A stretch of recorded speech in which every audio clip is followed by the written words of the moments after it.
नमस्कार, घटना चक्र बुक वीडियो के इस शैक्षणिक मंच पर आपका स्वागत है।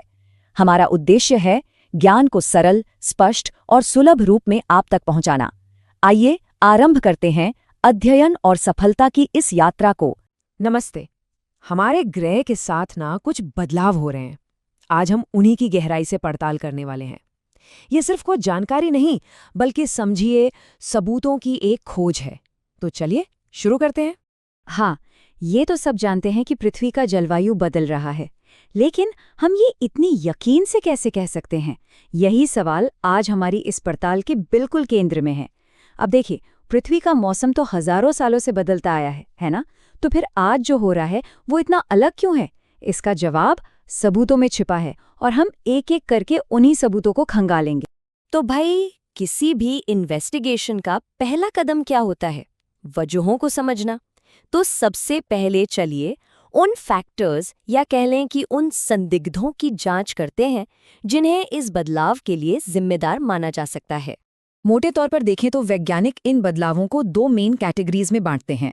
एक तरफ तो हैं प्राकृतिक कारक यानी नेचुरल फैक्टर्स, जो लाखों सालों से धरती के मौसम को बदलते आए हैं, और दूसरी तरफ हैं मानवीय कारक, जो पिछले कुछ ही दशकों में मतलब बहुत तेजी से प्रभावी हुए हैं। चलिए इन दोनों को जरा करीब से देखते हैं। तो पहले बात करते हैं प्राकृतिक कारकों की। देखिए, कुदरती तौर पर हमारी पृथ्वी का जलवायु कई चीज़ों से प्रभावित होता है।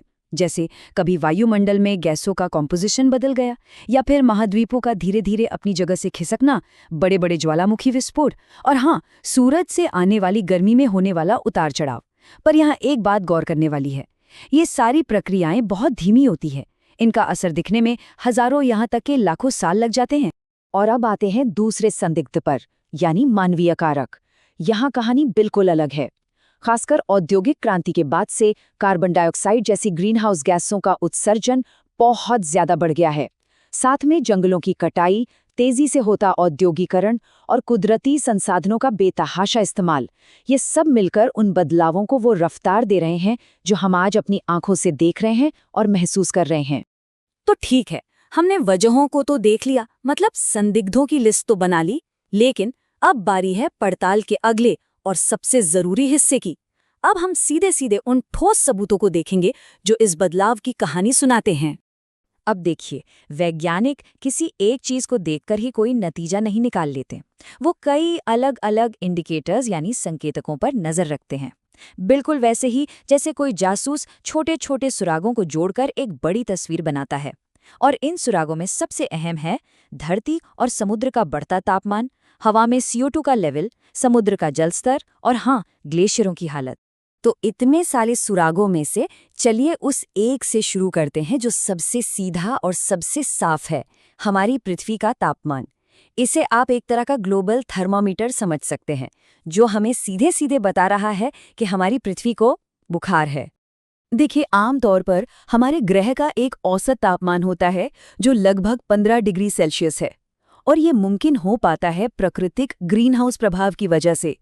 ये एक तरह से पृथ्वी का कुदरती कंबल है जो उसे इतना गर्म रखता है कि यहाँ जिंदगी पनप सके। मतलब जीने के लिए ये एकदम परफेक्ट तापमान है। लेकिन अब जरा सोचिए, अगर ये कुदरती कंबल ना हो तो पता है क्या होगा? पृथ्वी का औसत तापमान लुढ़क कर -18 डिग्री सेल्सियस पर पहुंच जाएगा। मतलब पूरी धरती एक बर्फीला गोला बन जाएगी। तो इससे एक बात तो साफ है ना, कि असल समस्या ग्रीन हाउस प्रभाव नहीं है, वो तो जिंदगी के लिए जरूरी है।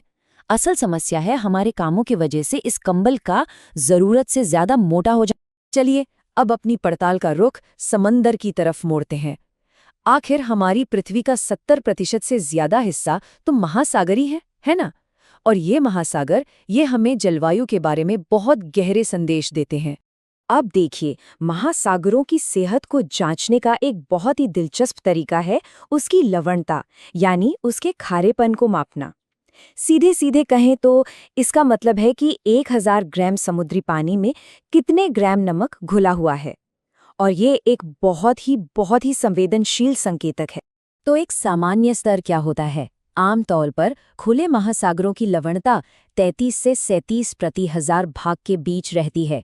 जैसे यहाँ हम देख सकते हैं, हिंद महासागर का औसत 35 है तो अटलांटिक का 36 है। तो ये एक तरह से बेसलाइन है, वो सामान्य पैमाना जिसे हमें आगे की बात समझने के लिए ध्यान में रखना होगा। और यहीं हमें हमारी पड़ताल का एक बहुत बड़ा सुराग मिलता है। स्टडीज ये बताती हैं कि जलवायु परिवर्तन की वजह से महासागरों का खारापन लगातार बढ़ रहा है। अब सवाल है, ऐसा क्यों हो रहा है?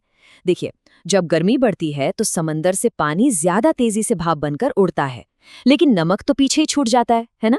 नतीजा ये होता है कि बचे हुए पानी में नमक का कंसंट्रेशन बढ़ जाता है और पानी ज्यादा खारा हो जाता है।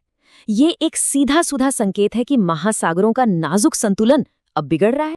ठीक है, तो हमारी पड़ताल ने हमें अब तक अतीत और वर्तमान के सबूत दिखाए हैं, लेकिन कहानी यहीं खत्म नहीं होती। अब आखिर में चलिए उन आंकड़ों पर एक नजर डालते हैं जो हमें भविष्य की एक झलक दिखाते हैं कि आगे क्या हो सकता है। जरा हवा में CO2 की मात्रा के इस सफर को देखिए। औद्योगिक क्रांति से पहले ये लेवल लगभग 0.03% था।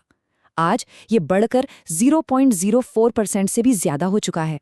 और अगर यही रफ्तार जारी रही तो अनुमान है कि इस सदी के अंत तक ये 650 से 950 ppm तक पहुंच सकता है। ppm का मतलब है पार्ट्स पर मिलियन। आसान भाषा में हवा के 10 लाख मॉलिक्यूल्स में CO2 के कितने मॉलिक्यूल्स हैं। ये जो उछाल है ना, ये कोई छोटा मोटा बदलाव नहीं, ये एक बहुत बड़ी छलांग है। तो हवा में इतनी ज्यादा CO2 का नतीजा क्या होगा? सीधा असर पड़ेगा तापमान पर। अनुमान ये है कि इसकी वजह से इस सदी के अंत तक पृथ्वी का औसत तापमान 3.3 से 5.7 डिग्री सेल्सियस तक बढ़ सकता है। सुनने में शायद ये नंबर छोटा लगे, लेकिन पूरे ग्रह के औसत तापमान के लिए ये एक बहुत बहुत बड़ा और चिंताजनक बदलाव है। तो ये सारे सबूत, ये सारे आंकड़े, ये सब मिलकर एक कहानी कह रहे हैं। एक ऐसी कहानी जो हमें साफ साफ बता रही है कि हमारा ग्रह बदल रहा है और बहुत बहुत तेजी से बदल रहा है। अब सवाल सिर्फ एक है, इस कहानी का अगला अध्याय क्या होगा और उसे लिखा कैसे जाएगा?